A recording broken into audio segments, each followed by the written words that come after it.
invita a Marian Cardosa a hablar a exponer primero. Miriam Cardosa es licenciada en Administración por la UNAM, tiene maestría en Administración Pública del Centro de Investigación y Docencia Económicas y es doctora en Ciencias Políticas y Sociales. Se desempeña como profesora investigadora en el Departamento de Política y Cultura en la Universidad Autónoma Metropolitana. Muchas gracias. Bueno, creo que hoy no necesitamos micrófono, estamos en familia. Bueno, ante todo quiero agradecer que me hayan aceptado esta participación y quiero aclarar que, pues, como ustedes pueden ver, mi formación profesional es en ciencias sociales.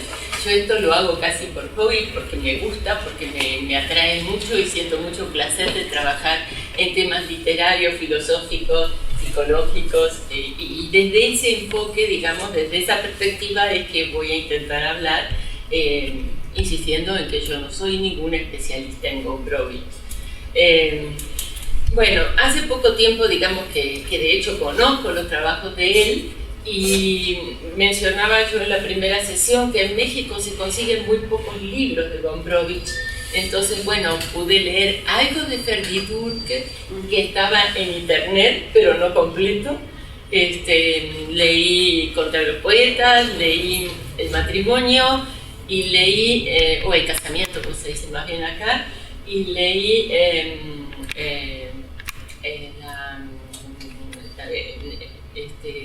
acá le llaman distinto, como yo estoy acostumbrada, es La Seducción, que para nosotros es pornografía.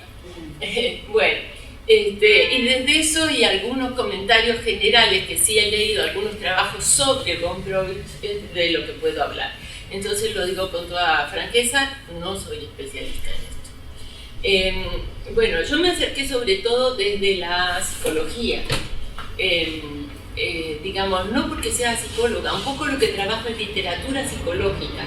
Y entonces traté de ver qué tantos elementos podía encontrar en Gombrowicz desde este punto de vista. Y bueno, voy a mencionar un poquito cuál es el esquema con que normalmente trabajo este tipo de cosas de manera muy breve para entrar a lo que sería su aplicación en la obra de este autor. Digamos, primero que nada, obviamente lo más importante es el contenido, y el contenido, cuando hablamos de literatura psicológica, incluye fundamentalmente todo el trabajo que tiene que ver con las emociones, con las pasiones, con los, digamos, problemas, sentimientos, temores, etcétera, que un ser humano puede tener. Es decir, trabaja sobre todo con la vida interior del personaje y no tanto con el exterior, que prácticamente no se menciona muy poquito. Bueno, otra de las cuestiones es sobre todo la forma en que se caracterizan los personajes. Los personajes no son simples, no son buenos ni malos, por decir dos polos, sino que son personajes complejos, y es lo que yo creo que vamos a estar encontrando en Gombrowicz, y ahorita paso a ver cómo se aplica esto en el caso.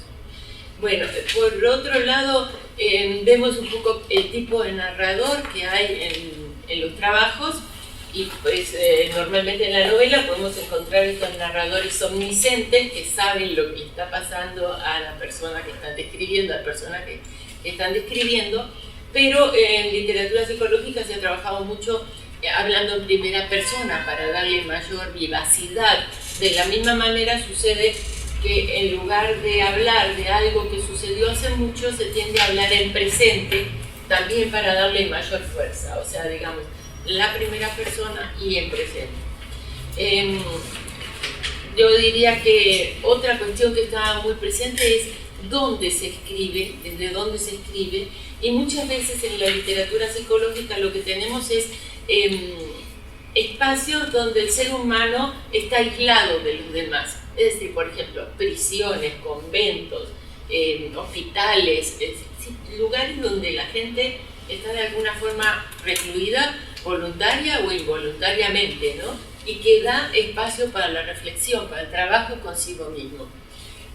Sin embargo, digamos, a partir de la obra de Sartre, podemos encontrar también el individuo que se siente solo, aunque no lo esté físicamente, digamos. Lo importante es el sentirse solo más que el estar solo. Y bueno, eso es lo que estaremos buscando también en Gombrowicz. Por último, sobre estos aspectos muy generales, diría que hay una serie de técnicas narrativas que utilizan la literatura psicológica y tiene que ver mucho con las cartas, con los diarios, con los sueños, con los monólogos interiores y, como les digo, pues estaré tratando de rescatar un poco qué hay de todo eso en el caso de Gombrowicz. Bueno, voy a leer un poquito de los comentarios para aprovechar el tiempo. Por ejemplo, en relación a literatura psicológica se dice que Gombrowicz conocía bien la obra de Freud. Sin embargo, también se ha dicho que se apartó de esa obra y encontramos, digamos, aportes de pronto desde la sexología, otro tipo de enfoques de las problemáticas. Explora, digamos, sobre todo en Fertidur, que explora el erotismo, la inmadurez, la juventud, con su cuota de libertad y de creatividad, así como la influencia de la sociedad sobre cada hombre y las máscaras que éste usa, la forma, la angustia, la nada, la identidad, la autenticidad, que son, digamos, algunas de las ideas que va a estar retomando el existencialismo en la teoría sobre Le Regard d'autrui de Sartre. Bueno, yo puedo encontrar en antecedentes como Dostoyevsky, Virginia Woolf, y podríamos citar muchos autores que han utilizado la primera persona, como les decía, para expresarse en las novelas, pero en Gombrowicz encuentro algo especial, digamos, una total identificación de protagonista, narrador, autor, y eso un poco lo podemos encontrar en Diario Argentino, en Fertidur, en Transatlántico, en Cosmos, llegando incluso a asumir su propio nombre en el relato, cosa que no es lo más común, digamos. En vez, dice en el prefacio de Fertidur, que Gombrowicz dice: en vez de ocultar mi propia persona en tanto que autor, la puse en juego junto con las personas de mis héroes. Pero junto a él, digamos, podemos encontrar este personaje desdoblado, del cual también se ha estado hablando, por ejemplo, en Transatlántico, para representar pues un poco como ese lado oculto de la persona, que en el caso de Gombrowicz no es un lado oculto del que hay que avergonzarse, digamos, sino todo lo contrario, es el que puede traer mayor vivacidad, mayor fuerza, mayor vida, digamos, de alguna forma. Sin lugar a dudas se trata de las preocupaciones personales que acompañaron toda la vida de Gombrowicz, vinculando la reflexión filosófica a la caracterización psicológica de sus personajes. Por eso muchas veces resulta bastante difícil poder catalogar su obra en novela, ensayo, diario y todas estas técnicas que se usan en la literatura. Entonces, su pregunta fundamental gira en torno de la identidad personal, es el quién soy, y en relación con ella, qué tan auténtico puede ser un protagonista, aunque pretenda decir su verdad sin tapujos, qué tan consciente de su yo es el escritor. En su diario afirma: yo soy mi problema más importante y posiblemente el único de todos mis héroes que realmente me interesa. Entonces, Gombrowicz está tratando de hacer de sí mismo el personaje, digamos, alejado de alguna manera de toda coherencia, o sea, con toda complejidad, como había dicho, y por esto reflexionará en un conjunto entre los extremos que aquí hemos venido viendo en estos días, entre la forma y la inmadurez, entre las cuales se van debatiendo sus personajes. Bueno, la forma nos remite al conjunto de reglas del mundo exterior, voy a pasar eso un poco por alto, pero tal vez una de las cosas que me interesa es esta idea de que los otros, los demás, modelan nuestra conducta con sus expectativas, provocándonos actuaciones diferentes según el papel que bajo distintas máscaras desempeñamos en este teatro social cuando alcanzamos la madurez, símbolo de congruencia y estabilidad, y nos volvemos personas. Dice Gombrowicz en Fertidur que todo un mar de juicios que te definen y te crean en el alma de otro hombre. Y agrega más adelante: si lograra sembrar en las almas un concepto positivo sobre mi persona, ese concepto por su parte me formaría a mí. Es decir, ir y venir entre autor y persona. Bueno, tenemos, por un lado, imposible referirnos a un yo auténtico si carecemos de esencia y solo nos definimos a nivel relacional con los otros. Ni siquiera a nivel corporal podemos hacer eso. Él dice, mi cuerpo no era del todo homogéneo, sino que algunas de sus partes no estaban todavía maduras. Mi apariencia semejaba a la de un hombre maduro y sin embargo no estaba maduro. Entonces lo que encontramos es que se finge ser adulto más que serlo.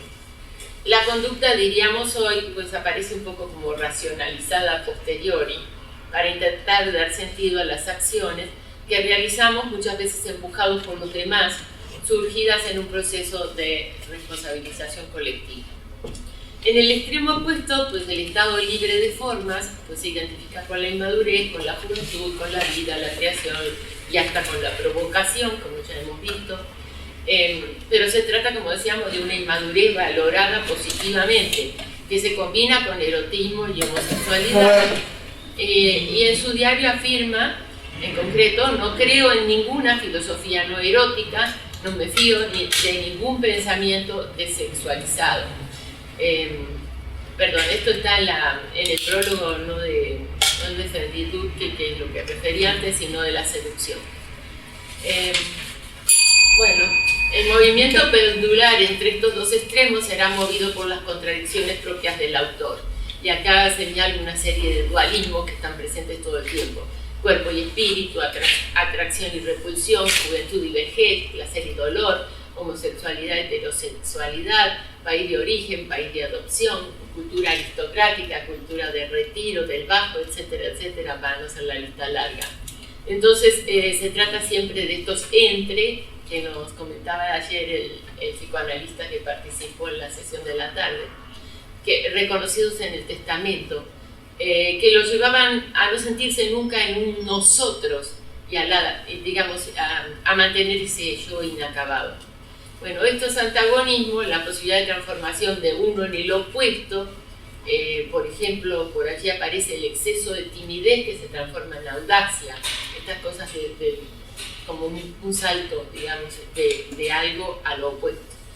De que pequeños cambios produzcan grandes consecuencias, de cambiar de lo cuantitativo a lo cualitativo, o a la inversa, cuando habla de lo que llamamos la suma inabarcable, muestra una suerte de dialéctica que hoy en día yo relaciono mucho con el pensamiento de la complejidad, y lo comentaba el primer día sobre Edgar Morin, fundamentalmente de Francia.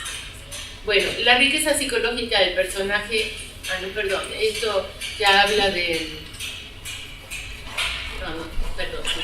Es que quería evitar hablar de otros textos porque ya estoy en los últimos minutos. La riqueza psicológica del personaje se forma en esa ambigüedad, no se es bueno ni malo, maduro ni inmaduro, sino infinitas combinaciones de todos estos continuos de que hemos hablado, que puede ser la forma, la inmadurez y diversas cuestiones más concretas. Yo no tenía, dice, que ser ni maduro ni inmaduro, sino así como soy. Debía manifestarme y expresarme en mi propia forma y soberbiamente soberana, sin tener en cuenta nada que no fuera mi propia realidad interna. Y más adelante dice, que mi forma nazca de mí, que no sea hecha por nadie.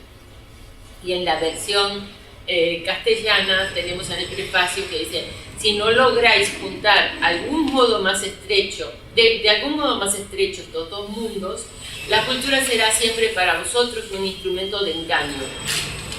Pero eso sería encontrar la forma para mi madurez, y esto es imposible. Entonces el tema acaba en soledad y en angustia. Bueno, iba a hablar un poquito de la seducción, pero bueno, en vista de que ya se acaba el tiempo, voy a tratar de pasar directamente entonces a las conclusiones. También trataba yo de ubicar un poco este autor en el contexto de otros autores de literatura psicológica anteriores, coetáneas, posteriores, pero bueno, en términos, digamos, de las conclusiones tenemos entonces existe en Gombrowicz este tiempo no lineal, obviamente, donde la importancia del tema hace que se extienda en algunos momentos y se enlentezca, digamos, de alguna forma, o se considere poco algunos otros incluidos. Digamos, hay una suerte de polifonía en la medida que tenemos este juego de como un personaje que se desdobla y entonces hay como distintas voces refiriéndose a una misma cosa. Tenemos redacción en primera persona, como había comentado al principio. Digamos, junto a lo que ha sido un poco el contenido de la literatura psicológica, yo encuentro en el caso de Gombrowicz mucho más una preocupación, obviamente, de carácter filosófico. Tal vez uno de los que más cercano localizo a los temas tratados por él llevan un poco los casos presentados o las situaciones presentadas por Gombrowicz a su extremo patológico, como puede ser el caso de Sábato, con problemas de obsesión, compulsión, desamor, soledad, incomunicación. Para mí una de las cosas más interesantes es la lucha entre estos dos o más yos y la simulación que aparece, que también podemos localizar en autores como Mishima en Japón, que me parece muy interesante, Moravia en Italia y sobre todo Milan Kundera. Creo que Milan Kundera es uno de los que continúa mucho por ese camino. En el caso latinoamericano, digamos, yo resaltaría la obra de Barrios, que es un autor también muy difícil de conseguir en México, Eduardo Barrios, un chileno, que habla ya no de dos personajes dentro de uno mismo, sino que creo que plantea 7, me parece, o sea, desdobla mucho más la problemática. Bueno, tenemos autores que han trabajado el tema de la homosexualidad, lo tenemos en Proust, lo tenemos en Mishima, el caso de la juventud, creo que lo más similar es Thomas Mann, pero la juventud también aparece, por ejemplo, en Joyce y aparece en Barrios, pero en ese caso más como juventudes sufridas, no como esta juventud que aparece para Gombrowicz como un ideal, digamos, a tratar de alcanzar dentro de esa inmadurez. Bueno, cierro entonces diciendo que en consecuencia, digamos, de todo esto yo diría que hay muchas coincidencias entre la literatura psicológica y Gombrowicz, pero creo que Gombrowicz se va mucho más por la cuestión filosófica que psicológica. Muchas gracias. Invito a Armando Zamora, que es bachiller en literatura por la Universidad Nacional Federico Villarreal y magíster en literatura hispanoamericana por la Pontificia Universidad Católica del Perú. Ha publicado artículos académicos en diversas revistas especializadas. También ha escrito los libros de cuentos titulados Imperio Yonki y Los abismos interiores. Sus temas de interés giran en torno al desarrollo de las vanguardias latinoamericanas y, entre otros, la presencia de escrituras inmigrantes europeas como los casos de Viktor Gombrowicz y Zygmunt Kremenik. Y justo va a hablar sobre Gombrowicz y la teoría de la vanguardia. Muchas gracias. El título de ponencia es Gombrowicz y la teoría de la vanguardia, un acercamiento a la poética de la inorganicidad en Ferry Durkheim. Bueno, quisiera comenzar diciendo que mi interés en Gombrowicz, digamos que tiene dos caras, ¿no? Por un lado, como escritor, me interesa Gombrowicz, ¿no? Lo conocí hace unos 3 años más o menos que lo leí. Bueno, la primera experiencia fue para mí fascinante, ¿no?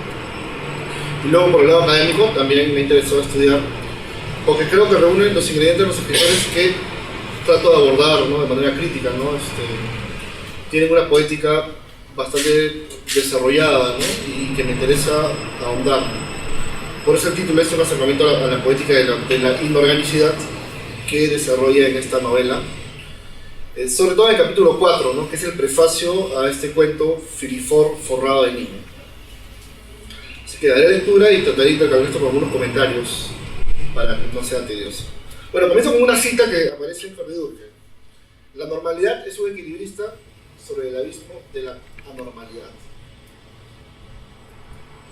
La crítica ha sido dispersa en torno a la obra de Viktor Gombrowicz al momento de explicar su relación con el movimiento vanguardista. De hecho, muchos abordajes suelen caer en generalidades incidiendo en la frase común de que Gombrowicz es, junto con Joyce y Kafka, uno de los máximos representantes de la vanguardia europea. De otro lado, también existen estudios que han profundizado en los rasgos constitutivos de su obra en su afán por describir los mecanismos vanguardistas empleados por el autor polaco. Lo que pretendo proponer en este trabajo es una sistematización de dichos aspectos particulares que constituyen la producción de Gombrowicz como una obra vanguardista en el contexto de la teoría de la vanguardia de Peter Burger, que es el marco teórico que estoy empleando. Para este propósito, analizaré la novela Verdurque, específicamente el capítulo 4, como mencioné. Se observará que el eje principal que fundamenta los procedimientos creativos gombrowiczianos es la poética de la inorganicidad. No obstante, esta poética no podría sostenerse sin su articulación con dos ejes complementarios: su relación con el medio artístico y su alcance como autocrítica del arte. Bueno, me permito ahora presentar mi ponencia, pero de un modo menos convencional, en sintonía con el espíritu de este congreso que está dedicado a Witold Gombrowicz, ¿no? Así que en este trabajo voy a someter a juicio al ciudadano polaco, argento, franco, latinoamericano, Witold Gombrowicz, a quien se le acusa de terrorismo estético de vanguardia, en otras palabras, de perpetrar ataques furibundos en contra de la institución arte, ¿no? Yo fungiré de juez. A continuación, daré lectura de la sentencia, la cual gira en torno a 3 elementos de convicción. Bueno, antes de exponer estos 3 argumentos, quisiera comentar algunos aspectos generales de este capítulo mencionado, ¿no? Bajo el rótulo de prefacio, el escritor polaco inserta en su novela uno de los manifiestos vanguardistas más radicales y originales que se hayan publicado. El ataque es frontal no solo contra la institución arte, sino contra sus propios correligionarios vanguardistas, sin nombre, claro, pero se entiende, ¿no? Así arranca este texto combativo. Cito: antes de seguir con la trama de estas verdaderas memorias, deseo, a título de digresión, poner en el capítulo siguiente un cuento llamado Filifor forrado de niño. Cierro cita. La digresión planteada no solo sucede en la estructura de la novela. Se trata de una digresión en la tradición novelística, una declaración de principios frente a las imposiciones estéticas. Es, en definitiva, el carácter que asumirá la novela en todo su desarrollo. Digresiva por naturaleza y, por ende, ya como una consecuencia, ¿no?, absurda y grotesca. Son unos elementos que se han mencionado bastante cuando se habla de esta novela como una novela vanguardista. Bueno, sí, el primer argumento. En primer lugar, quisiera detenerme a examinar la forma en la que Witold Gombrowicz era consciente de la categoría medio artístico. Peter Burger la define como la disposición de medios y procedimientos para la concreción de una obra. Y desde su perspectiva, solo en las vanguardias históricas los artistas han tomado conciencia de ella y dejaron de lado el tan mencionado estilo de época. En la propuesta estética ensayada por Gombrowicz en el prefacio y concretizada a lo largo de la novela, vamos a reconocer en primera instancia una intención por rescatar la trascendencia de las partes sobre la unidad, no solo en las obras de arte, sino incluso en la vida cotidiana. De ahí que el autor concluya, cito: esas, pues, son las fundamentales, capitales y filosóficas razones que me indujeron a edificar la obra sobre la base de las partes sueltas. Fin de cita. Es en esta crítica inicial cuando Gombrowicz enfatiza los procedimientos para la producción de esa obra de arte, y es a partir de esa toma de conciencia que asume una postura de rechazo hacia otra forma de producción que él considera insubstanciales e impostadas. Cito a Gombrowicz: y por Dios, no vacilo en confesarlo, yo deseo esquivarme tanto de vuestro arte, señores, como de vosotros mismos, pues no puedo soportaros junto con vuestro arte, vuestras concepciones, vuestra actitud artística y todo vuestro medio artístico. Y concluye Gombrowicz, ya en un escepticismo hacia el medio artístico tradicional que linda con el agravio y el desprecio. Cito: pero lo que sucede en el medio artístico del orbe supera todos los récords de la estupidez y la infamia. Bueno, en el segundo argumento, el mencionado capítulo centra sus principales ataques no en el estilo literario de un conjunto de obras, sino en las condiciones de producción que permiten el surgimiento de tal o cual medio artístico. Es decir,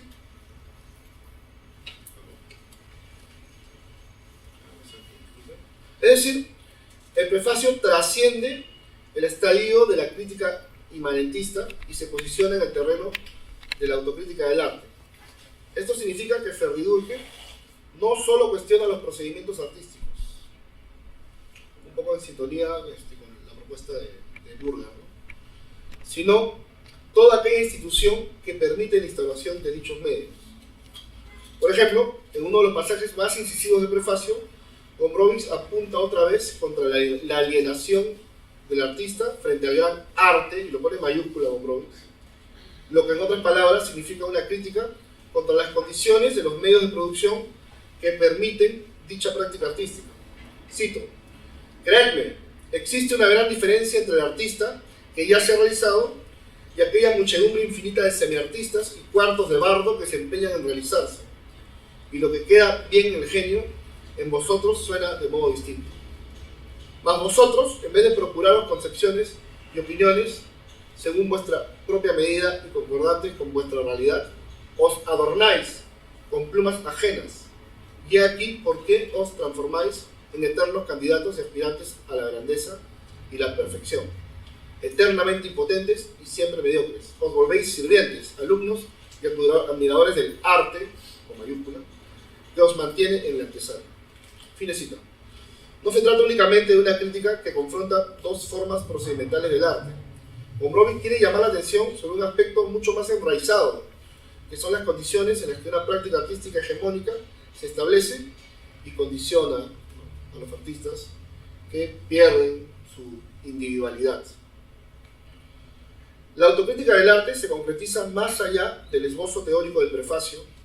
Por ejemplo, en este pasaje, en el que Pepe Kowalski y el Polilla han escapado de la casa de los juguetones y recorren los suburbios de Varsovia en busca de un peón genuino, auténtico representante del nuevo proletariado. Cito: se nos presentó por fin un aprendiz bastante bueno, un rubio simpático y proporcionado, pero desgraciadamente con alta conciencia social y mal asimiladas ideologías. Facha, dijo Polilla. Al diablo con el filósofo. Otro todavía, un tunante típico con el cuchillo entre los dientes, un vivo suburbano. Nos pareció por un momento ser el peón anhelado, mas por desgracia llevaba un sombrero de copa. Otro, con el que entablamos conversación en la esquina, nos convenía en todos los sentidos. Pero ¿qué hacer si empleó la expresión no obstante? Fin de cita.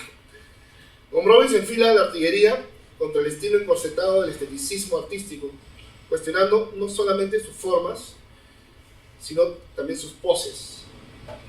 Sutilmente, dichos procedimientos propugnan una forma de alienación. El trasfondo de la crítica de Gombrowicz es que existen ciertas condiciones que permiten la proliferación de dicho medio artístico, y aquel es el verdadero objetivo de su crítica. Bueno, tercer y último argumento. Como se había anticipado, Gombrowicz era consciente del carácter digresivo de una obra vanguardista. Es lo que Burger llama obra de arte no orgánica. En esta obra de arte no orgánica, la unidad no se percibe como un todo. Son las partes que conforman la obra de arte vanguardista las que adquieren una relevancia sobre el todo. Esta peculiar característica de la obra vanguardista genera que se la perciba como un todo fragmentado, al punto de considerar la pérdida definitiva de la unidad y por tanto del concepto de la obra de arte tradicional.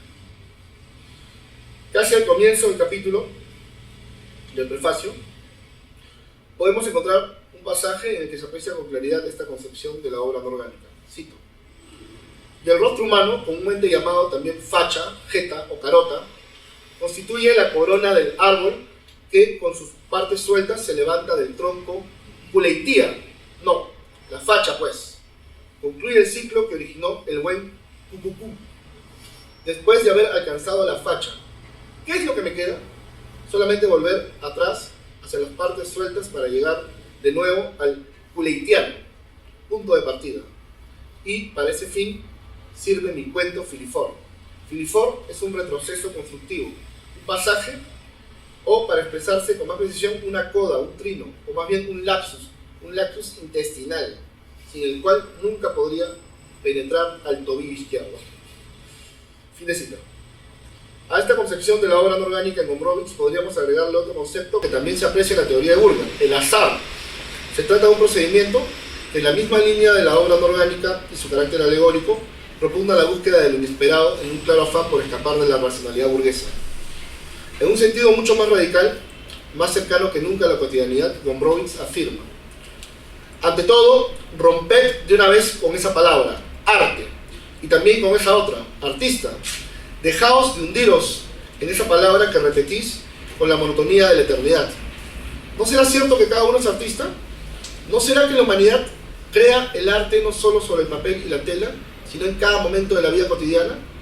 Cuando una doncella se pone una rosa, cuando en una charla amena se nos escapa un chiste jocoso, cuando alguien se confía al crepúsculo, todo eso no es otra cosa sino arte. Fin de cita. Martin Van Buren y Anita de Meyer-Concas secundan esta propuesta cuando afirman, esta es la traducción: Ferdidur es un discurso filosófico que parodia el relato filosófico a la manera de Voltaire. Cualquier tema es un desmantelado inmediatamente, dando al lector la desconcertante impresión de no tener apoyo. Cada nueva propuesta se desmantela y se desmantela, una especie de círculo.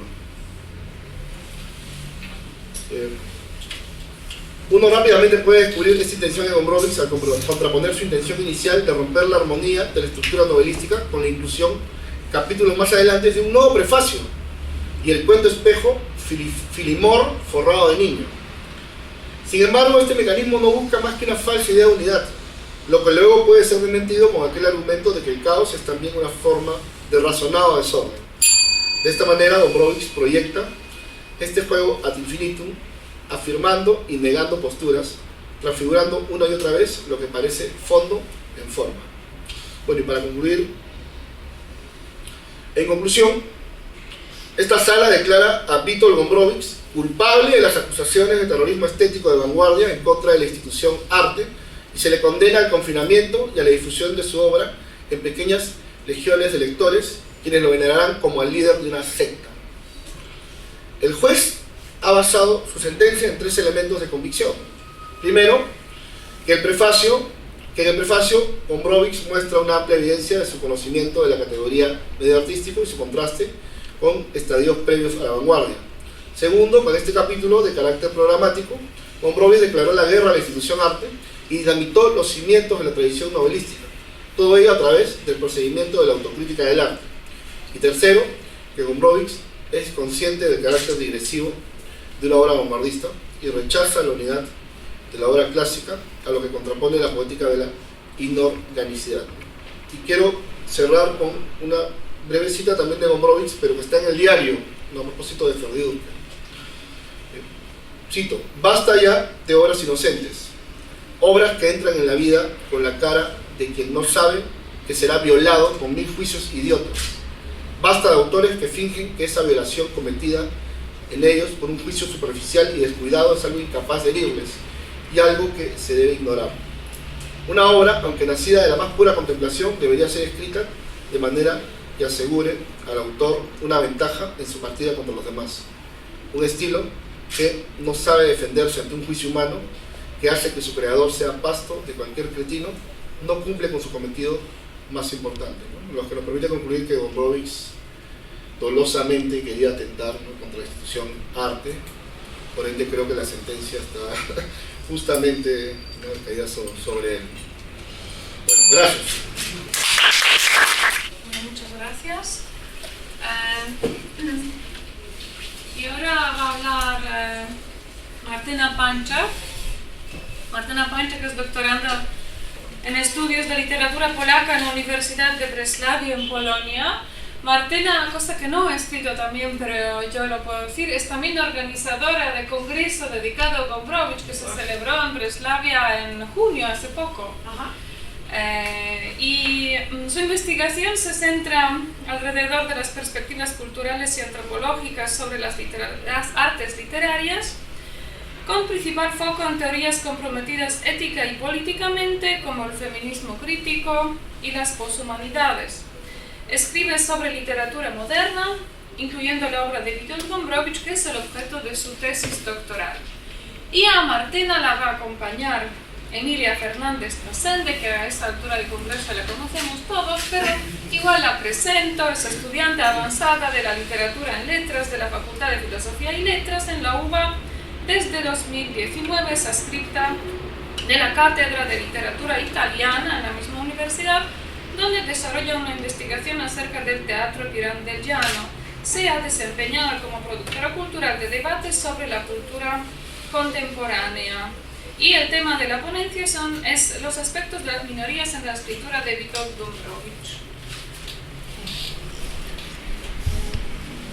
Asking a question of minority in Gombrowicz writing engages one with a series of correlated problems. There are basic for the writer's philosophy of art and being. And primarily, this is the issue of immaturity, which in the world of Gombrowicz appears to be the fundamental existential experience, the condition of staying in between, associated with the refusal to accept all the shaped or already finished forms. Another problem is that of Gombrowicz' exile. As a Polish emigrant residing and creating in Argentina, he was entangled in complex relations with various centers. Firstly, with the world, or to be more specific, Western European literary canon. Secondly, with cultural elites of Buenos Aires. And finally, with the Polish national literary space, in which he tried to be included again. Cuestionarse sobre la minoría en la escritura de Witold Gombrowicz inevitablemente lo compromete a uno con una serie de problemas correlacionados que son básicos para la filosofía del escritor sobre el arte y el ser. Principalmente está la cuestión de la inmadurez que, en el mundo de Gombrowicz, parece ser la experiencia existencial fundamental, la condición de la permanencia en el medio, asociada con el rechazo a aceptar todas las formas moldeadas ya acabadas. Otro problema es el del exilio de Gombrowicz. Como un emigrante polaco residiendo y creando en Argentina, estaba enredado en relaciones complejas con varios centros. En primer lugar, con el canon literario mundial, o para ser más específica, el de Europa Occidental. En segundo lugar, con las culturas de élite de Buenos Aires. Y finalmente, con el espacio nacional literario polaco, en donde se esforzaba por ser incluido nuevamente. His situation seems thus at least triply peripheral. Such a marginal position, understood geographically, politically, existentially, corresponds well to a concept of minor literature developed by Gilles Deleuze and Félix Guattari in their book dedicated to the writing of Franz Kafka. Su situación entonces parece ser, por lo menos, triplemente periférica. Una posición tan marginal, entendida geográfica, política y existencialmente, corresponde bien a un concepto de literatura menor desarrollado por Gilles Deleuze y Félix Guattari en su libro dedicado a la escritura de Franz Kafka. The term minority in the philosophy of Deleuze and Guattari connects all of the mentioned aspects of being immature or peripheral. It should not be interpreted as an essence or even as a state of what is called minor. On the contrary, minority always is a departure, a deviation from a fixed standard, and due to its relational nature, it is not subject to any static definition. Rather, it could be seen as a force, as an instant process of becoming, able to initiate unexpected movements and changes within a major model, that is an established or seemingly universal model. El término minoría, en la filosofía de Deleuze y Guattari, conecta todos los aspectos mencionados anteriormente con respecto al ser inmaduro o periférico. No debiera ser interpretado como una esencia o incluso como un estado de lo que es llamado menor. Al contrario, la minoría es siempre una partida, una desviación de un estándar fijo y debido a su naturaleza relacional, no está sujeto a ninguna definición estática. Mejor dicho, podría ser visto como una fuerza, como un proceso instantáneo de devenir capaz de iniciar movimientos y cambios inesperados dentro de un modelo mayor, es decir, establecido o aparentemente universal. Similar rules apply to minor literature.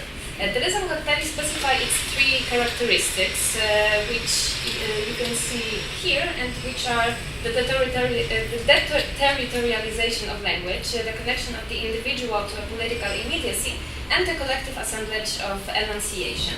All of them refer particularly to the revolutionary potential of minor literature, which depends on engaging the whole collective or community, even though Deleuze and Guattari very rarely use this exact term, in processes of internal transformations or transfigurations. Reglas similares aplican a la literatura menor. Deleuze y Guattari especifican las tres características que son la desterritorialización del lenguaje, la conexión del individuo a una inmediatez política y el montaje colectivo de enunciación. Todos ellos refieren particularmente al potencial revolucionario de la literatura menor, que se sostiene en el comprometer a todo el colectivo o la comunidad, aunque Deleuze y Guattari raramente hayan usado ese término, en procesos de transformaciones y transfiguraciones internas. Writing, for them, produces specific effects that help to expand the boundaries of what is imaginable or what is expressible. Moreover, as the authors of Kafka argue, if the writer, like Gombrowicz, stays in the margins or completely outside of his community, this situation allows the writer all the more the possibility to express another possible community and to forge the means for another consciousness and another sensibility.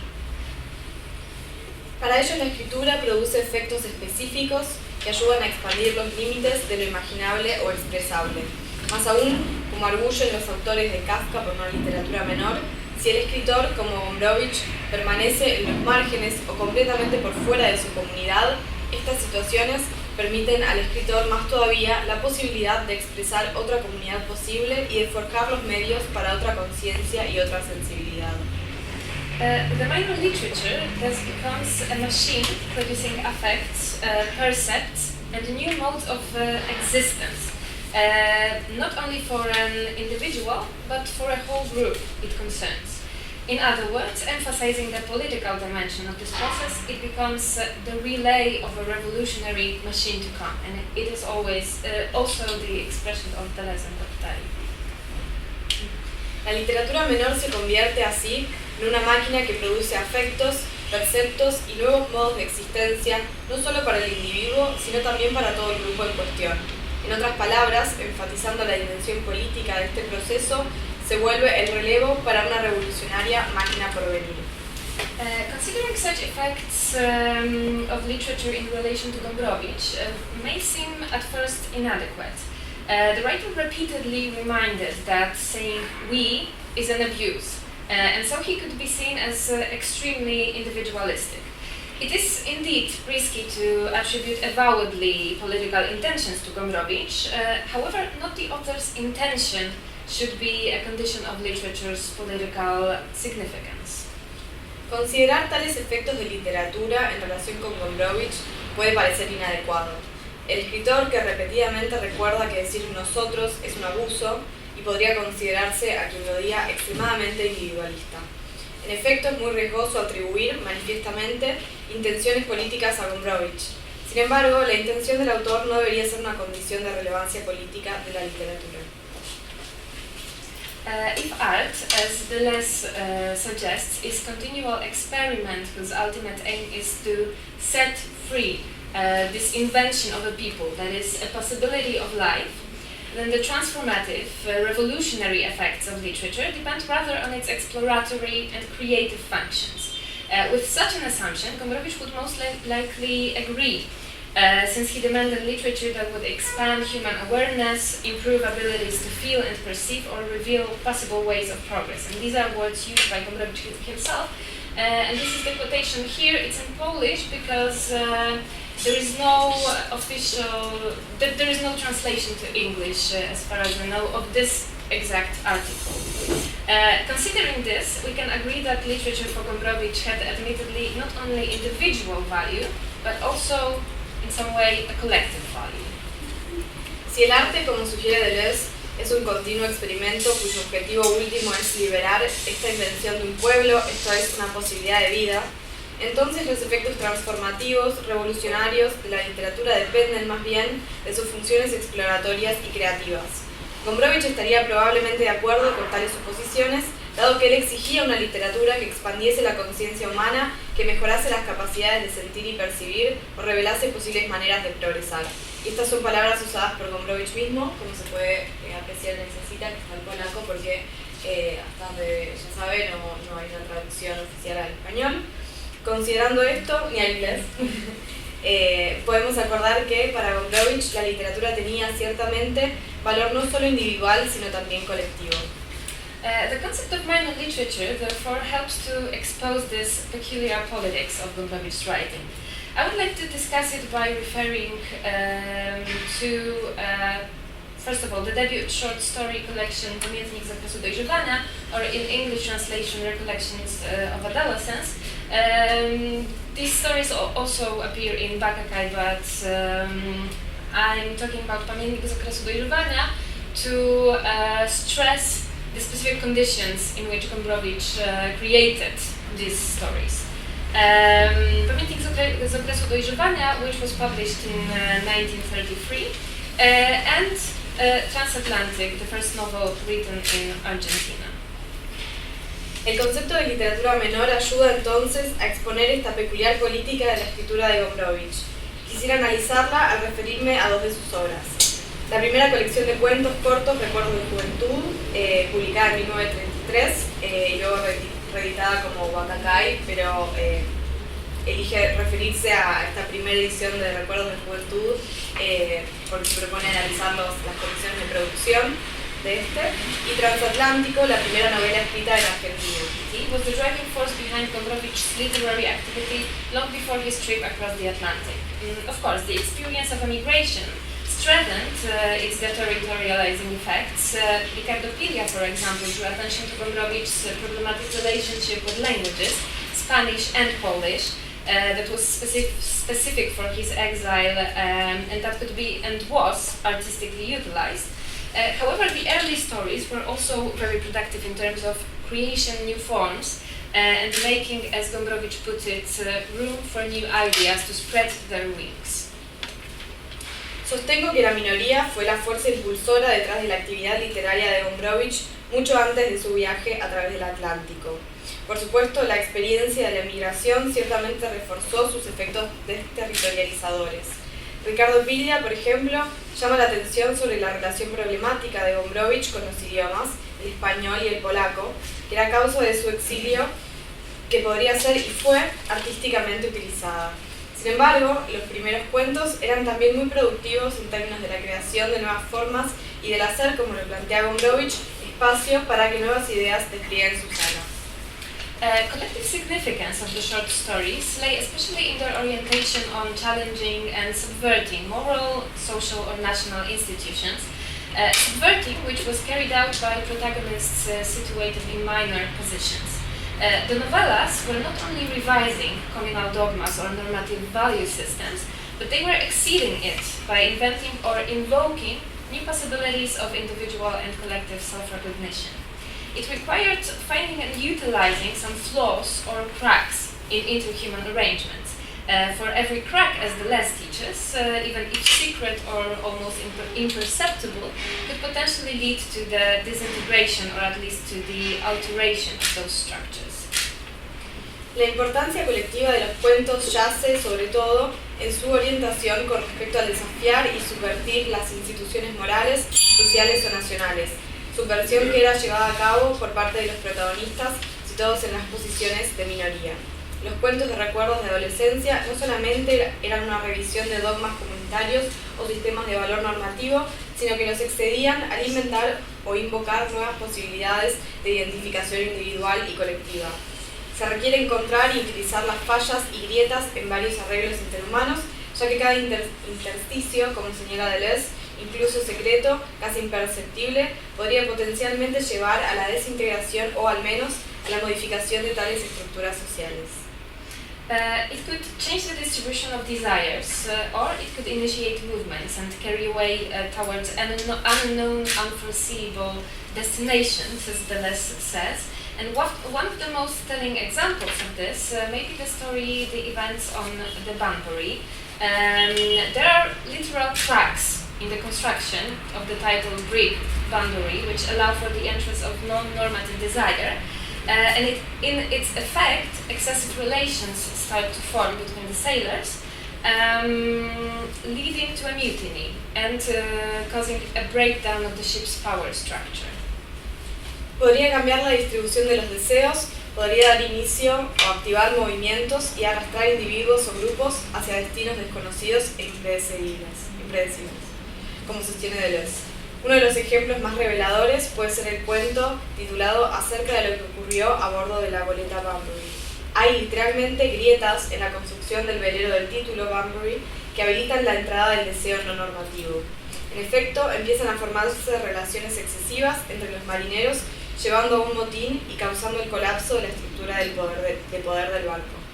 Consequently, the brig sails toward unknown tropical waters, as you can see in the quotation, that is, as Gudrun Langer explicitly stated, to a place of excluded homoerotic minority, which is a truly non-pre-existent destination.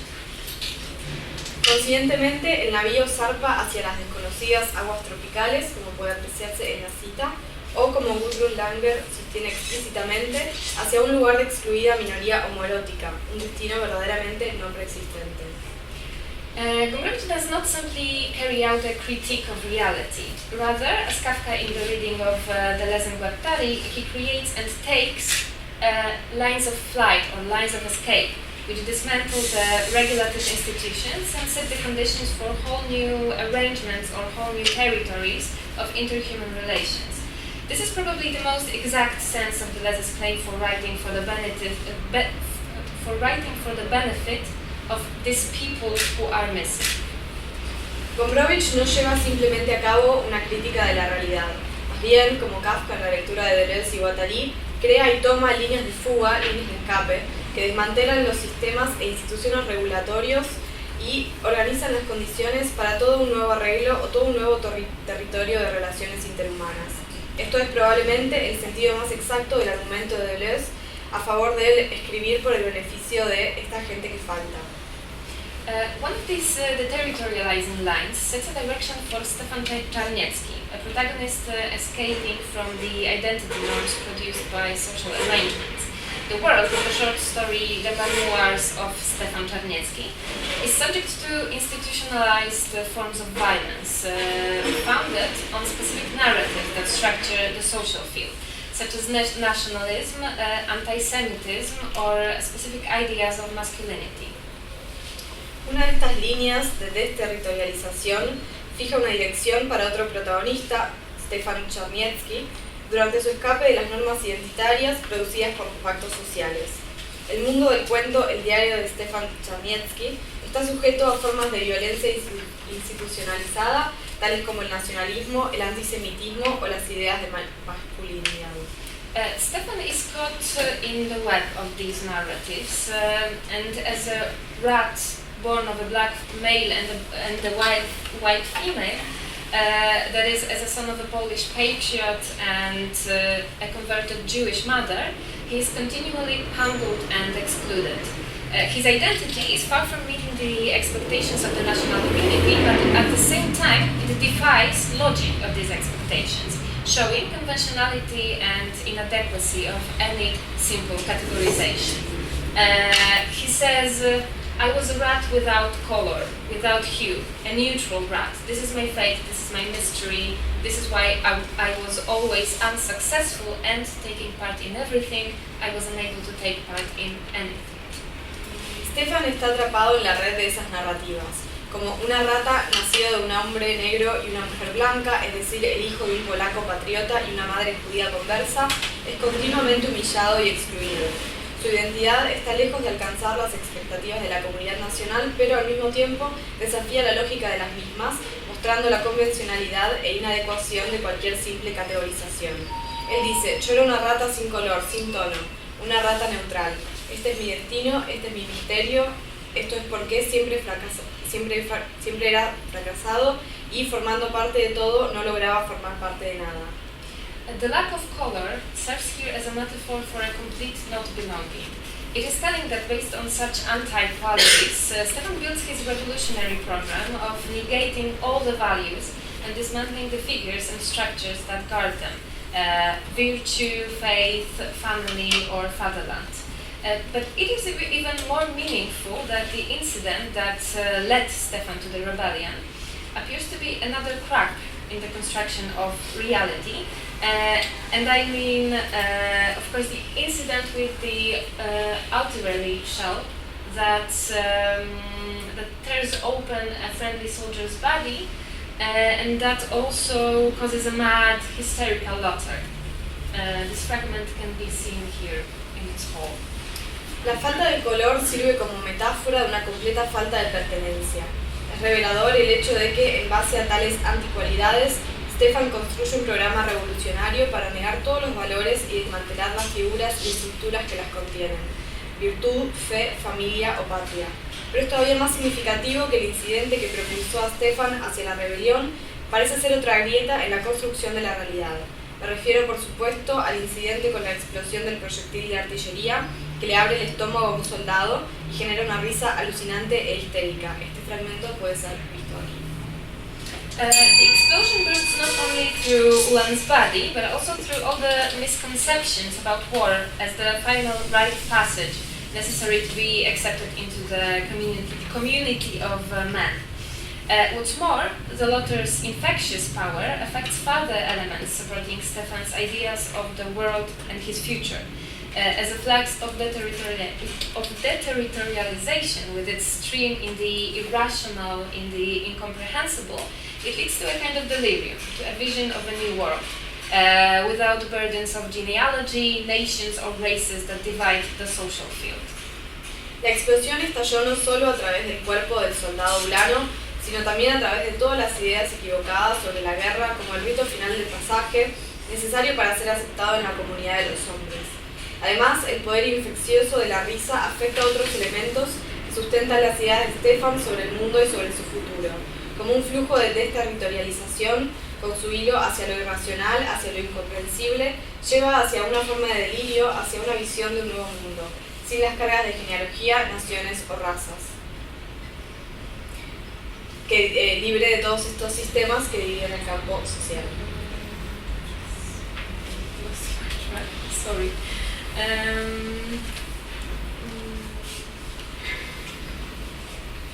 It's here. Yes. Right? Yeah, okay. So the peculiar form of communism that Stefan postulates, the demand that everything, fathers and mothers, race and faith, virtue and fiancés, everything be nationalized and distributed with the aid of ration cards in equal and its sufficient portions. This is nothing but a call for creating a community in which individuals are exempted from the obligation to clearly define themselves or to meet any arbitrary social requirements. Esta forma peculiar de comunismo que Stefan postula, la exigencia de que todo, los padres y las madres, las razas y la fe, la virtud y las esposas, todo, absolutamente todo, sea nacionalizado y distribuido bajo entrega rigurosa de cupones en porciones iguales y suficientes. Es así nada sino un llamado a la creación de la comunidad en donde los individuos están exentos de la obligación de definirse claramente y no son empujados para alcanzar ningún requerimiento social arbitrario y restrictivo. The protagonist of the memoirs of Stefan Czarniecki is becoming a vagabond, a self-styled bastard whose story can be read as a process of constituting a nomadic, diffuse subjectivity, one that escapes any territorialisms and any dogmatic forms of identity. Instead of remaining under the illusions of stability, unity, or belonging, such a subjectivity multiplies its creative abilities and follows the flows of desire. The story is the most explicitly enhanced and perhaps the most radical in Gombrowicz's writing, in Gombrowicz's collection, program of the people to come. For the becoming nomad is also the invocation of the people without color, that is free from dogmas and dividing categorizations and always open to transformation. El protagonista del diario de Stefan Czarniecki se está volviendo un vagabundo, un bastardo autoproclamado, cuya historia puede ser leída como un proceso de constitución de una subjetividad nómada y difusa, una que escapa a cualquier territorialidad y cualquier forma dogmática de identidad. En lugar de permanecer bajo las ilusiones de estabilidad, unidad o pertenencia, una subjetividad tal multiplica sus capacidades creativas y sigue el flujo del deseo. El cuento es el más explícitamente anunciado y tal vez el más radical en la colección de Gombrowicz, Programa de la Comunidad Porvenir, dado que el volverse nómade es también una invocación a la gente sin color, libres de dogmas y categorías divisorias, siempre abiertos a la transformación. The problem of community was raised also by Gombrowicz in Transatlantic. I'm sorry, I will skip this part and come to the conclusion.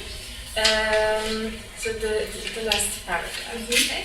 I argue that in Transatlantic there are also these raptures of reality, this non-normative desire that carries off the whole community of Polish expatriates. And what remains of these raptures and blow-ups in Gombrowicz's writing? After all, the final scene of Transatlantic does not provide any definite answer to the question of a future form of community. It does not give priority to any of the two alternative projects of a possible social structure that are represented by the protagonist's world. I'm sorry. But neither does it predict nor visualize some other world to come. However, the novel, just like the debut short story collection, anticipates some qualities of the future arrangements and invents possibilities for the people whose identity is continually postponed. And this is the minoritarian politics of Gombrowicz literature. As a deviation, the minor can only produce forms that are always in the process of shaping, that are perpetually becoming. It is not a destructive force, but an inherently creative one, because it creates the new and the yet unknown, giving privilege to what is unformed, incomplete, and non-immanent, just like the non-immanent community, indispensable in the world of Gombrowicz, but never being a finite entity, a finite entity allowing constraint or exclusion. Gombrowicz plantea el problema de la comunidad también en Transatlántico. ¿Qué permanece de estas rupturas y explosiones en la escritura de Gombrowicz? Después de todo, la escena final de Transatlántico no provee una respuesta definitiva a la pregunta por una forma futura de comunidad. No da prioridad a ninguno de los dos proyectos alternativos de una posible estructura social representadas por las visiones del mundo de los protagonistas, pero tampoco predice o visualiza algún otro mundo por venir. Sin embargo, la novela, tal como la primera colección de cuentos, anticipa algunos atributos de las configuraciones futuras e inventa posibilidades para el pueblo cuya identidad resulta continuamente pospuesta. Es aquí donde yace la política minoritaria de la literatura de Gombrowicz. Como una desviación, lo menor puede solo producir formas que están siempre en proceso de definición y están perpetuamente convirtiéndose. No es entonces una fuerza destructora, sino una fuerza inherentemente creativa. Crea siempre lo nuevo y lo aún desconocido, privilegiando aquello que es informe, incompleto, no inmanente. Como la comunidad no inmanente, indispensable en palabras de Gombrowicz, pero no siendo nunca una entidad finita que habilite la restricción o la exclusión. Voy a hablar la última ponente en esta mesa, María Elena Blay Chávez, que obtuvo los estudios generales en letras en la Universidad Católica del Perú. Es filóloga hispánica por la Universidad de Valencia, donde también realizó el máster en estudios hispánicos con especialidad en artes escénicas. Es además doctora en estudios hispánicos por la Universidad de Valencia con una tesis sobre el teatro de Witold Gombrowicz. Publicó el poemario Tránsito y No hablo de epifanías y aparece en la antología Poesía Española, una propuesta de la generación del 68 a la del 2000, entre otros.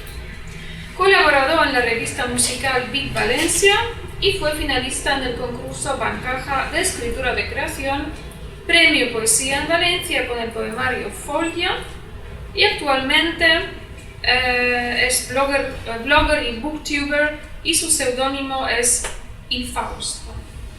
Bueno, ibas a hablar sobre Gombrowicz y España, socios, amigos y demás. Sí, bueno, primero pedirles disculpas porque la oratoria no es lo mío es la escritura, la oratoria se me va fatal. Así que debería de tener el papel como unas muletas, porque si no se me va a ir el santo al cielo y va a ser muy evanescente y disperso y no lo recomiendo, soy muy caótica. Así que voy a intentar volver al papel por momentos. Lo que he desarrollado aquí lo he dividido por géneros para tenerlo un poco más claro. Es decir, la gente, los escritores o gente que se ha visto influida por Gombrowicz de alguna forma, escritores españoles, pero por categorías. Primero voy a hablar en poesía. En poesía he rescatado a Gabriel Ferrater. Gabriel Ferrater es el principal introductor de Gombrowicz en el sistema literario español. De hecho, defendería su candidatura al Premio Internacional de Literatura en 1966, del cual era jurado, y él considera a Gombrowicz como el mejor escritor de ese tiempo, el mejor prosista.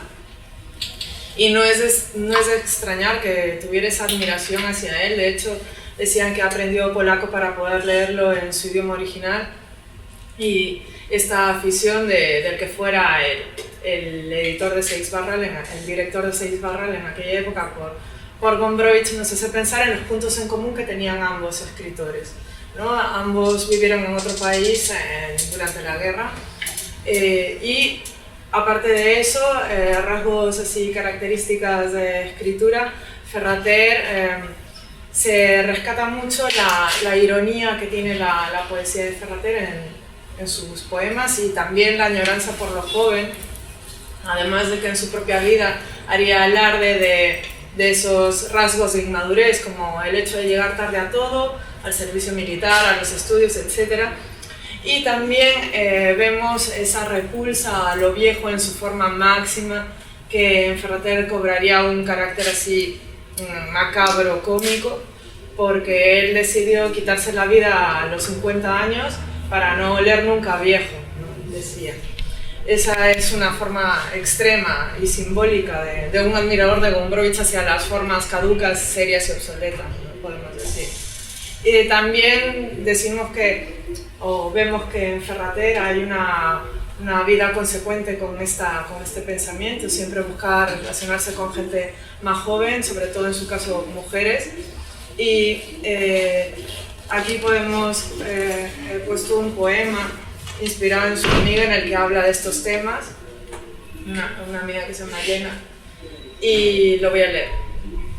Elena, cumples 20 años, Elena. Vienes de donde no recuerdas, miras adelante y quieres hacer una sola limpia transparencia de los millares de vidrios, uno tras otro, que son días tuyos, por donde mirarás cómo se te abre el tiempo. Tan fina la curva del cuervo que se aleja al sesgo por el cielo y decanta los árboles, haciendo un orden nuevo con el campo y la tarde. Corta tú como a él, azul y tiempo y mundo, siguiéndolo con la vista por muchos años, Elena, muchacha de largo cuello. Tú que ríes alto y siempre te decantas un poco a la derecha, a la izquierda, y ahora tienes 20 años, dispones para tu balance las líneas del mundo, con todo lo que es viejo, como quien dice yo. Entonces, bueno, vemos los temas que he señalado. Aquí, Gabriel Ferrater sí que es un poeta, pero empezó siendo crítico de arte. Y no empezaría a escribir poesía hasta mucho después. Pero su poesía es de mucho impacto. Y vemos el mito Ferrater. El mito Ferrater se basa en también su aspecto físico, al igual que Gombrowicz, el porte erguido. Vemos que es una persona que deja huella en la gente que le rodeaba y se marca de la vida de la gente con la que estaba, al igual que Gombrowicz, ¿no? Las mujeres es otro aspecto de importancia en su vida y pertinente al nombre con el que agrupa sus poemas, que se llamaría Les dones y els dies, las mujeres y los días. Y lo señalan como un artista maldito también. Ya hemos hablado de lo de su suicidio, pero en toda su familia ocurrió aquello, y en un documental que vemos sobre él hay una amiga suya que dice sí, tenía un carácter suicidable, ¿no? Y ya lo veían así. Y todos sus amigos rescatan de él su pasión por los conocimientos y el dominio de los idiomas y bla bla bla. Pero en esto sí que es la línea que sigue el artículo que he escrito, es lo del mito Ferrater, ¿no? Que no tiene nada que envidiar al mito Gombrowicz y que puede decirse que sea un mito paralelo el uno del otro. Vemos que estuvo rodeado de amigos, Jaime Gil de Viedma, uno de los mejores, tuvo sus discípulos y vemos ahí un paralelismo, ¿no? Voy a citar a María Ángeles Cabré, voy a leer una cita de ella que habla de la conexión entre ambos autores, entre Gombrowicz y Ferrater. Dice: Gabriel era un tierno y bajo su aparente fiereza escondía el alma de un eterno adolescente, pero las cosas de este reino no le pertenecían y nadie podía luchar contra ello, pues era el precio de su valía. Pero en 1967, el candidato de Gabriel al Prix Internacional, el polaco Gombrowicz, logró hacerse con el galardón, y esa victoria llenó de orgullo a Ferrater. Vale. Para seguir con los temas que tienen en común, me fijé en el poema de In Memoriam de Gabriel Ferrater, en el que podemos tener algunas pistas, ¿no? Aquí en este poema habla del surgimiento de la guerra al mismo tiempo que él surgía o se asomaba a la adolescencia, y ve el mundo de los mayores como lo adverso. El miedo no lo entendía. Lo que viven en este poema, lo que refleja de lo que vivía Gabriel Ferrater con sus compañeros en aquel momento era los robos, los prostíbulos, las primeras bombas al mismo tiempo que las primeras melodías, una felicidad y una rueda que se aceleraba, pero sobre todo, y esto es muy gombrowicziano, el ser plenamente y ser mucho, decía en el poema. Lo éramos todos juntos y lo éramos siempre mucho. Y explica, bueno, me parece interesante cómo explica esta inmadurez, este punto bisagra en este poema, y voy a citarlo porque aquí se ve mucho en el poema. Estábamos cambiando de piel y no nos interesaban los andrajos de piel vieja. Olíamos el miedo, que era el aroma de aquel otoño, pero nos gustaba. Era un miedo de los mayores. Salíamos del miedo infantil y teníamos la suerte de que el mundo nos pareciera tremendamente fácil. Cuanto más miedo tenían ellos, más libres nos sentíamos. Era el proceso de siempre y comprendíamos oscuramente que con nosotros la rueda se aceleraba mucho. Éramos felices. Es pues una inmadurez que se corresponde con la gombrowicziana, ¿no? De rebeldía, de ser plenamente y de ser mucho. De hecho, no le temen al miedo de los mayores, ¿no? Y es curioso que este se grabe en el recuerdo de él, pero lo vemos como una conexión con el concepto de desnudez gombrowicziano, ¿no? Que es la desnudez que le permitía ese estado de plenitud y de existencia. Aquí voy a obviar algunas cosas y voy a saltar al siguiente género, que sería el de novela. En novela he rescatado a dos autores españoles que tienen conexión con Gombrowicz. Bueno, el principal, el que todos conocemos, Vila Matas, que es el más famoso gombrowicida actual del panorama español. Tenemos esta cita de Juan Carlos Gómez: los españoles, como sabemos, han elegido a Leorate Blaguer entre sus hombres de letras más conspicuos para reflexionar sobre Gombrowicz. Y teniendo a Vila Matas como sabemos, como el principal citador de escritores de vanguardia, en sus obras Butler y compañía, por ejemplo, que son un compendio de anécdotas, y impresiones también con figuras como Robert Balser y Georges Perec, pero todo esto hace que sus textos sean referenciales a la hora, y de lo primero que uno obtiene a la hora de conectar con Gombrowicz, ¿no? O cuando investigas sobre el polaco en España, lo primero que encuentras o lo que te topas es con Vila Matas, ¿no? Y él lo sitúa entre los 4 mejores escritores del siglo XX. Es interesante anotar que Vila Matas empieza en su fascinación por Gombrowicz en un deseo de parecerse a él, ¿no? Y ese deseo de parecerse a él le hace el descubrimiento de sí mismo, que es uno de los propósitos de Gombrowicz, ¿no? El cometido que tiene es la vuelta al individuo y escribir desde nosotros mismos. También puedo decir que en algunos textos de Vila-Matas cuáles son los pasajes que rescata de Gombrowicz, o los típicos, ¿no? Diríamos, los que suelen sacar de, por ejemplo, el de la vaca, el episodio de la vaca, y que es como podemos concluir que es la figura que él rescata o la que nos transmite. Pues una imagen mágica e irreverente, ¿no? Lo sitúa en un contexto de realismo mágico casi. Bueno, aquí tengo algunos artículos en los que lo menciona, hablamos de él como performador, bla bla bla.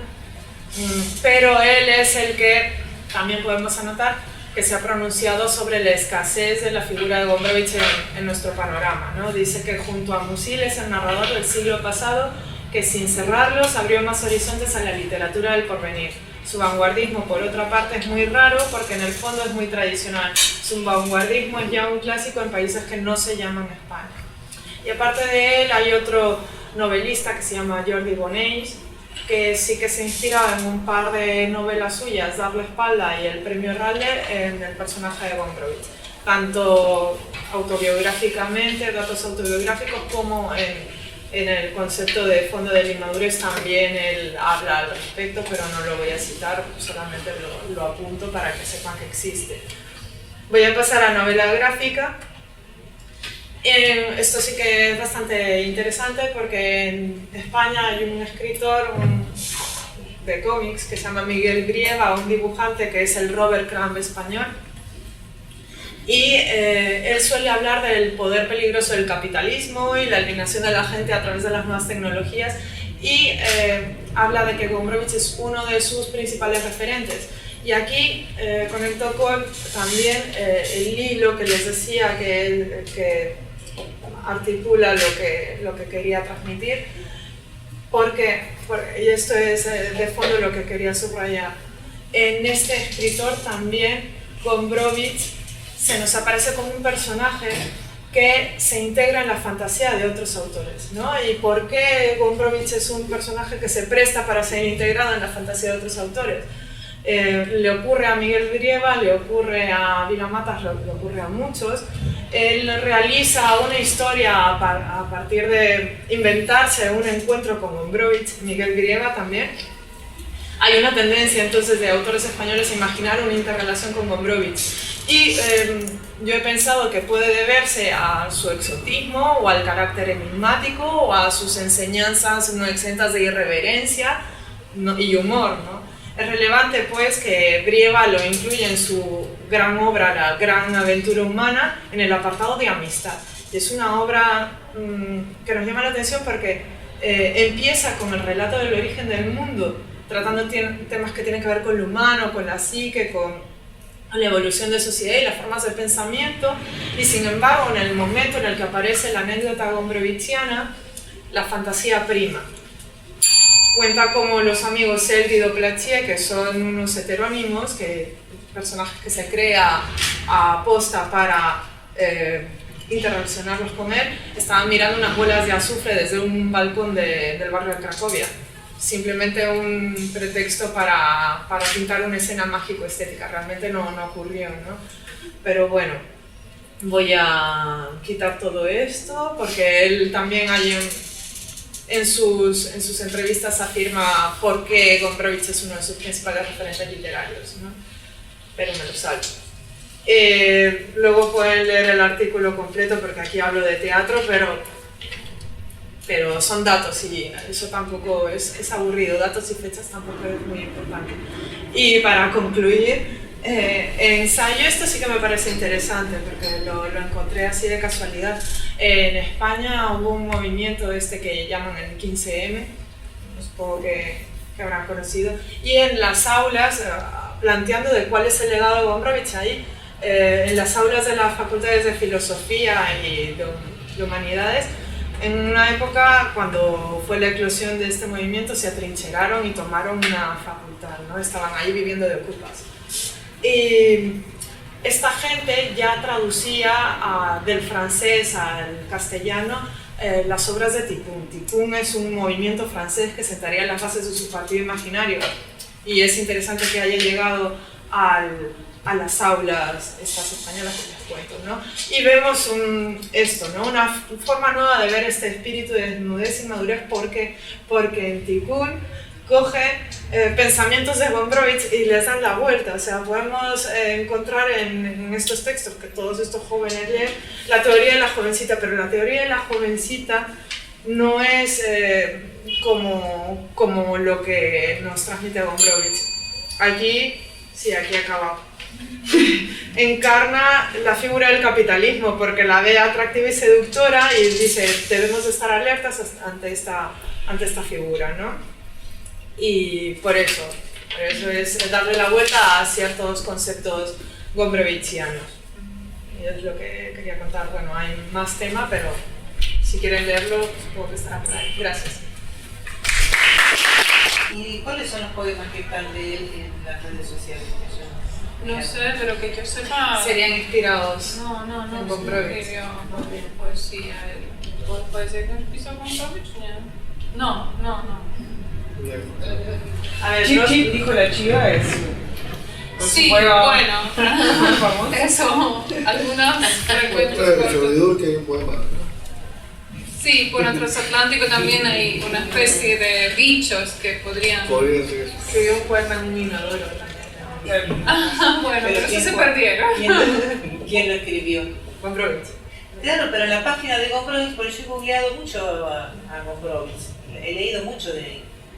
Yo vi que había poesía. ¿Y no será lo de contra los poetas? No, era poesía. Mira. Venía en forma, no, pero definitivamente no creo que... No escribió poesía, no No, escribió él. eso seguro. Podrían ser poemas a lo mejor inspirados.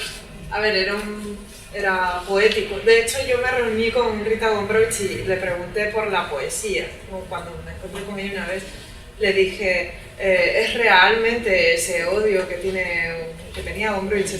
Dice, Gombrowicz era poético total, o sea, realmente él es poesía, ¿sabes? O sea, tampoco se puede tomar literal la versión que él tenía hacia la poesía. Así que él hacía poesía a lo mejor con su vida y podemos ver que hay poesía. O sea, que escribiera poemas quizá no, pero que hay poesía sí. Que hay una relación en la poética, en la búsqueda hacia la madurez. Lo plantea, como el lugar de la poesía fuera de lo institucionalizado como la poesía Claro, totalmente. hacia esta cuestión poética de acto creativo. Sí. ¿Más preguntas del público? No, bueno, yo capaz tengo una para Martina. O sea, entiendo que las claves de lectura para abordar esto de las minorías son a partir de Guattari y Deleuze, pero me quedé como con ganas de más, como si tratar de desentrañar como esta noción de la minoría, del poder de la minoría, o no sé si hay lugar para ese poder o es simplemente, bueno, son tres categorías las que definen las literaturas menores, y es una manera de conceptualización o si hay algo más, no sé si me explique como el culo o...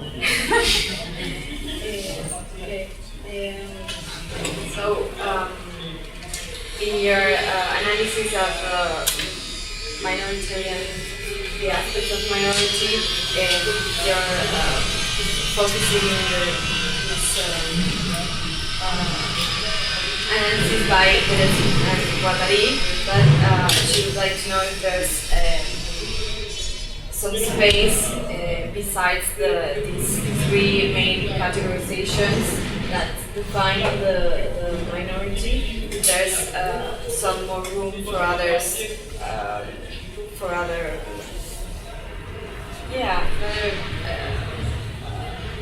possibilities of the power of minority. Ahora el poder de la minoría.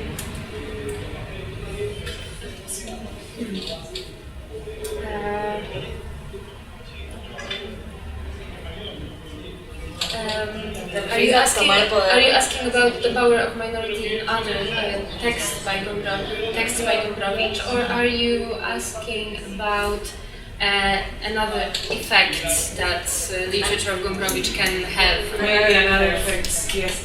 Yeah, sure. Like this minoritarian effects, this political effects, as I argue, are probably one of the many effects that this literature can have on, for example, community or the society. But I think there are probably the most important. I mean, this disruptive force, this negation of what is established and what is normative. I hope that I answered your question.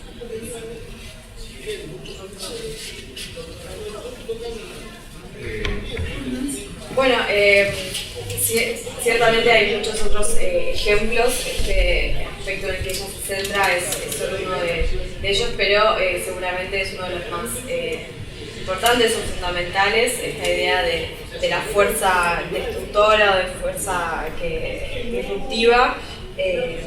Es esta idea de transgredir las formas sea la más significativa. Después nos puede contar cómo le fue En el Congreso. She wants to know about the Congress you But then, Congress is her. claro. Other questions? I have one to Martina, but then maybe I will ask you later if there's a time, but if not, later. Porque también tengo pregunta para ti, para vos, que has hablado de Contra los Poetas, donde decías que Contra los Poetas está escrito en contra de la poesía institucional, en contra de los medios de producción establecidos, en contra de la práctica hegemónica que se establece y de la que luego es difícil salir, que el ensayo va en contra de eso, cosa que obviamente estoy de acuerdo por completo, pero cuando te escuchaba recordé un ensayo de Ricardo Piglia que también analizaba Contra los Poetas y también en la línea de la vanguardia, y él decía ahí que el texto es también en contra de otra cosa. Bueno, eso no lo negaba obviamente, pero también decía que Contra los Poetas está escrito en contra de cierto modo, en contra del formalismo ruso y de la noción que tenía el formalismo ruso de la literaturalidad, si bien traduzca el castellano, ¿no? De que hay o sea, en la poesía hay algún elemento, un aspecto que lo hace inmanente, ¿no? Que lo hace poético. Gombrowicz dice que eso no existe, que la poesía, que no existe un elemento inmanente, digamos, cortado del medio, ¿no? De que es eso, que la poesía es relacional, ¿no? Como cualquier interacción humana, según. No sé, tú dirías, ¿qué opinas de eso? Sí. Bueno, no hablé yo de Contra los Poetas, en realidad hablé de Ferri-Durke, pero sí creo que de hecho se relaciona con la propuesta, ¿no? Contra los Poetas. Y creo que en relación con la teoría de la vanguardia de Burger, ¿no? En el sentido de que en la vanguardia las obras vanguardistas, como él las entiende, no intentan desarrollar un estilo de época, un estilo literario, vamos a decirlo así, ¿no? Dentro de Burger, yo trato de relacionarlo con la teoría, ¿no? Creo que en ese sentido, también Gombrowicz, en este prefacio, ¿no? A la Felifor forrado de niño, está un poco atacando eso, ¿no? O sea, estilos que sean diferenciales, inmanentismo, literariedad, ¿no? Lo que propone el formalismo ruso. Entonces, me parece que sí, o sea,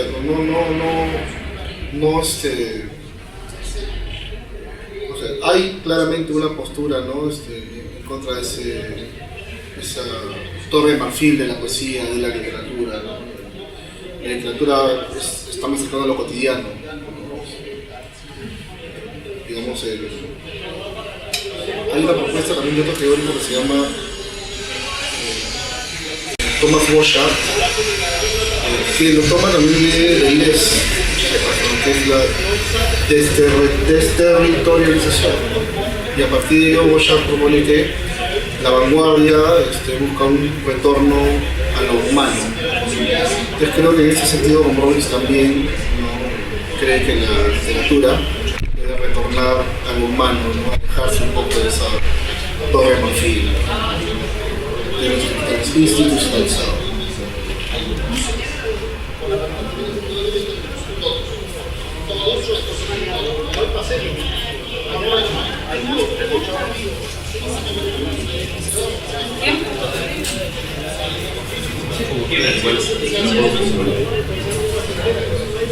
Que si quieren igual podemos pasar a la Yo traía una pequeñita para María Elena, si se puede. Me llamó la atención cuando hacía el paralelismo de Ferrater con Gombrowicz.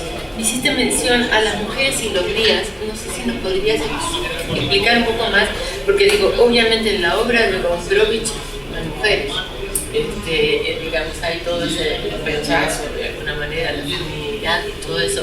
Y entiendo que por lo que mencionas en Ferrater sí existe, o sea, no, ¿cómo es? Que hablaba de las mujeres y los días, se llama así a la antología de su poesía. O sea, él agrupa bajo ese nombre a sus poemas. Pero tiene especial relación con la mujer, resalta el papel de la mujer. Yo lo que hablaba era de que la mujer para Ferrater era el contacto con la juventud. Ya, pero yo digo que la juventud no decía por lo de las mujeres, pero decía por lo de las mujeres. Sí, me llama. De hecho, en el poema hablo de, tienes 20 años, o sea, hablo aún también de edad. Bueno, de las mujeres que hablaba Gombrowicz, su obra no era desarrolló sobre la mujer. Hablaba de su madre, hablaba de su amiga María Celeste. Se viene a la mente que esas dos mujeres siempre estuvieron presentes. Cuando era la mamá le decía, no, está sobre la convención. A ver qué quiere eso bien. La magia de la tradición. La tía le decía que la tía, no sé, los ojos del otro cielo, o sea, que él era un compendio de toda la familia, y no era la tía. Cualquier cosa que te vaya a salir como una vida interior. Pero hacían observaciones que parecen que habían sido el mismo mortal. Es cierto, después de otras mujeres, Bueno, ya que se quedó un poco en el tintero, podríamos aprovechar estos minutos para preguntarte.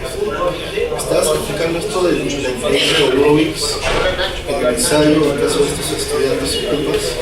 Como el tiempo quedó corto, no me quedó clara la idea de lo que podías explicar.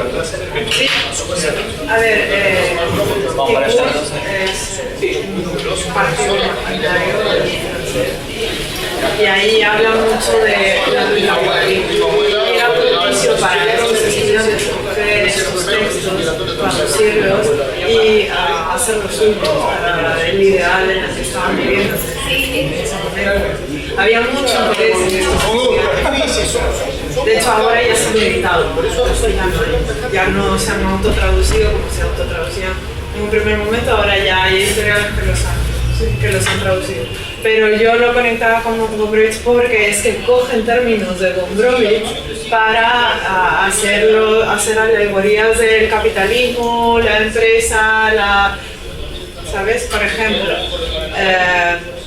la jovencita es aquel que ha preferido devenir él mismo una mercancía antes que sufrir simplemente su tiranía. ¿Bien?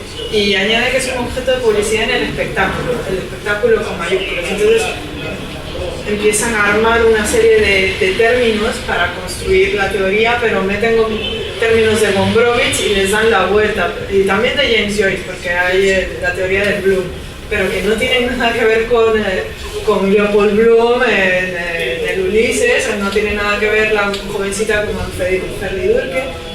Digamos que les dan la vuelta. ¿Y qué coge de la jovencita? Lo de que era atractiva, lo de que, ¿sabes? Como de que se hace ella misma el símbolo de nosotros que nos estamos vendiendo como una fuerza de mercado. O sea, dice que es la primera vez, Marx decía, ¿no? Que Marx decía que las mercancías no podían ellas mismas ir al mercado y intercambiarse entre ellas, pero al aparecer esta figura de la coincidencia, ahora sí que se puede. Es eso. De nada. Las ediciones que decías que eran no oficiales y que... Eso era antes ¿Qué año? de la época esta del principio y todo esto. Pero yo no lo ubico bien. Hace, yo qué sé, 15 años, puede ser.